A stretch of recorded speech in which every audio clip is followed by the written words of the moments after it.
locale Force ouvrière de Sète et du bassin de Thau. Lors de la mobilisation du 5 octobre, notre secrétaire général, Yves Verrier, prévenait qu'il s'agissait d'un signal d'avertissement. Le gouvernement l'a-t-il entendu? La réponse est dans le constat, égrenant les augmentations du coût de l'énergie, des carburants, de l'alimentation, transport, loyer, santé, etc. Ce constat est sans appel. Dans le même temps, quoi que déclarent le gouvernement et les médias conciliants, non seulement les salaires du privé comme du public, les revenus sociaux, les retraites n'augmentent pas, la réforme de l'assurance chômage est maintenue, la précarité des jeunes rejoignant les fils de distributions alimentaires est une honte. Face à la volonté de privatisation des services publics, face au dépeçage de ce qui reste des entreprises publiques, à l'exemple d'EDF, contraints par les ministres Pompili et Le Maire à vendre à bas prix une part croissante de la production à la concurrence, ce qui, tout en fragilisant l'entreprise, en accélère la privatisation but de l'opération. Ce qui explique la flambée de tarifs subie par la population.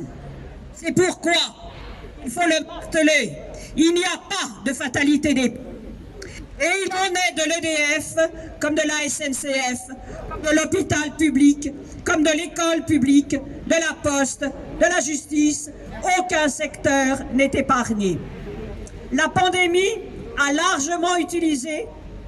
été largement utilisée par le gouvernement, mais cela n'entame pas la mobilisation contre le mépris, le refus d'entendre et de répondre aux revendications d'augmenter les salaires, les retraites, les minima sociaux, pour que cesse enfin la régression sociale qui s'installe dans le pays.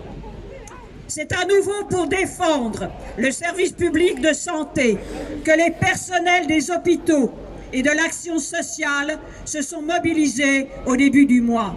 C'est toujours pour défendre l'école publique que les professeurs, les personnels, rejoints par les parents d'élèves, ont manifesté massivement à travers le pays, exaspérés par un énième protocole concocté à la veille de la rentrée scolaire depuis une plage exotique. Et comme les homards étaient la version ministérielle des cantines d'entreprise, nous ne nous étonnerons pas qu'Ibiza soit la version ministérielle du télétravail. Quant aux retraités, ils se battent aux côtés des actifs pour exiger avec eux les augmentations de salaire, car toute augmentation d'aujourd'hui comptera pour la retraite de...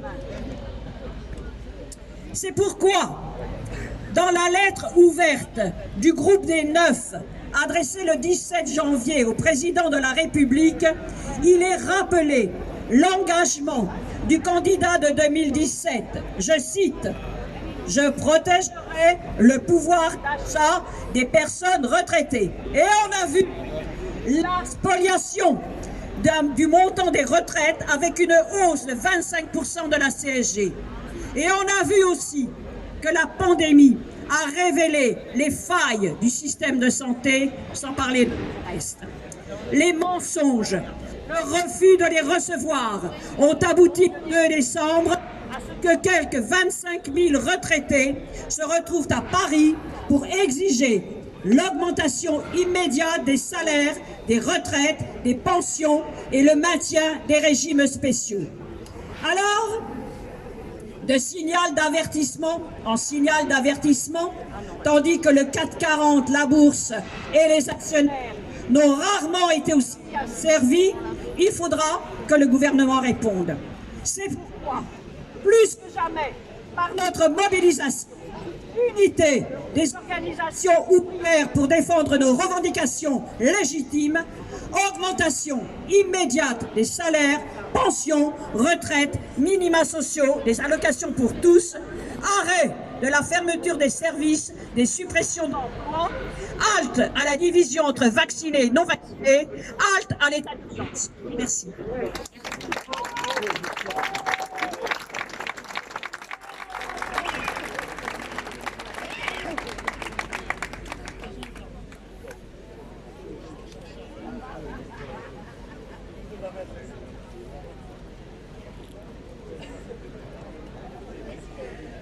Alors pour la FSU 34, d'abord merci à tous et à toutes d'être là. C'est compliqué en ce moment de construire des mobilisations, mais on est vraiment un certain nombre. Et merci vraiment, ça fait chaud au cœur de vous retrouver sur la place.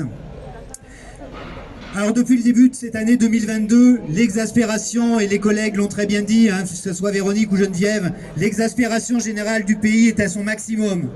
Une exaspération après les 2 ans de gestion calamiteuse de la crise sanitaire et après 5 années de politique qui s'acharnent contre les salariés, les chômeurs, les chômeuses, les fonctionnaires et surtout les plus précaires d'entre nous.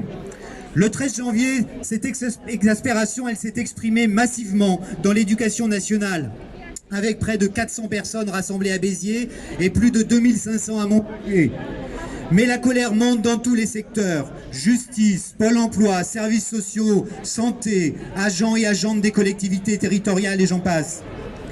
Pour la FSU, les fonctions publiques et les services publics, augmenter les salaires et les pensions relève d'une urgence absolue. Les salaires sont bloqués depuis 2010, à l'exception de hausses minimes de 0,6% en 2016 et 2017, une misère. Car dans le même temps, les prix ont augmenté de plus de 14%, j'exagère, de plus de 14%. Et depuis l'an dernier, l'inflation s'accélère et s'installe. Un sacré décrochage pour tous et pour toutes, qui rend plus difficile pour beaucoup d'entre nous de faire face à des dépenses incompressibles. Essence, chauffage, transport, alimentation. C'est pourquoi nous exigeons une réelle revalorisation salariale sans contrepartie, à la fin du gel du point d'indice et le rattrapage de ce qui a été perdu, l'abrogation de la journée de carence, la revalorisation des grilles indiciaires, l'abandon de l'individualisation des rémunérations, l'arrêt des emplois précaires et, comme ça a été rappelé, une réelle égalité professionnelle entre les femmes et les hommes. Mener la bataille pour nos salaires, c'est se battre pour un meilleur pouvoir d'achat, mais c'est aussi et surtout mener cette lutte trop souvent mise de côté pour la reconnaissance de notre travail, de nos métiers, de nos missions de service public. La reconnaissance sociale d'un métier, d'une profession, c'est son salaire. Celui que la société accepte de verser aux hommes et aux femmes qui décident d'y consacrer leur temps et leur énergie. C'est la reconnaissance de celles et ceux qui veulent contribuer au bien-être collectif, dans la dignité. Comment accepter que les AESH qui accompagnent dans les écoles les élèves en situation de handicap soient payés aujourd'hui en dessous du seuil de pauvreté? Comment accepter qu'un ou une enseignante recrutée à Bac+5 débute à 1,14 fois le SMIC, contre plus de 2 fois dans les années 80? Comment accepter qu'on soit obligé d'augmenter en permanence l'indice minimum des fonctionnaires de catégorie C pour qu'ils et elles ne passent pas en dessous du SMIC? Comment accepter que celles et ceux qui servent l'intérêt général, qui sont au service de tous et de toutes, comme nous le sommes depuis 2 ans à 200%, soient méprisés et paupérisés? Quand les dividendes des sociétés, alors je n'ai pas rappelé les chiffres, mais ils sont tellement importants, surtout dans cette période électorale, des dividendes de plus de 51 milliards l'an dernier, les familles les plus riches, comme ça a été dit par Véronique, qui se récoltent cette petite somme de 173 milliards d'euros en 19 mois, quand le scandale des fraudes fiscales massives des plus riches est pudiquement éludé, il faut remettre dans le débat public, surtout lors de cette séquence électorale qui s'ouvre, les questions de la rémunération du travail et d'une juste répartition des richesses. Nous demandons à être reconnus. Et ce ne sont pas des miettes distribuées qui plus est à quelques-uns seulement d'entre nous que nous voulons. C'est une juste répartition des richesses au bénéfice de tous et de toutes, et pas seulement de la finance, du capital, de l'héritage pour celles et ceux qui sont nés déjà dedans. Une plus grande justice sociale via des services publics de qualité pour tous, assurés partout sur les territoires par des personnels correctement et dignement rémunérés.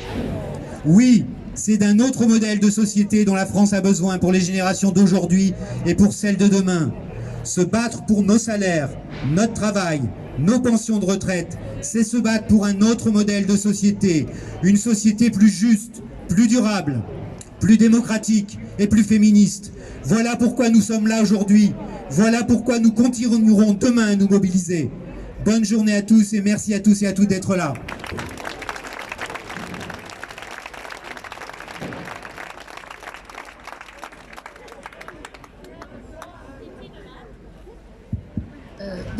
Comme vient de dire Stéphane et comme l'a dit Geneviève, merci à toutes et tous d'être là. Nous n'avions pas prévu de faire une manifestation vu tous les travaux qu'il y a dans la ville. Donc on vous remercie encore d'être là et de vous battre dans vos entreprises. Quand il y a des préavis de grève, inscrivez-vous. Pour montrer que vous êtes contre ce qui se passe à l'intérieur de votre entreprise, mais ce qui se passe aussi au niveau national.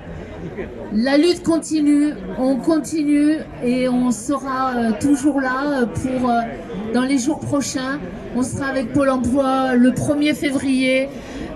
Dans l'action sociale et médico-sociale le 1er février également, et dans d'autres établissements et dans d'autres fédérations ou organisations syndicales.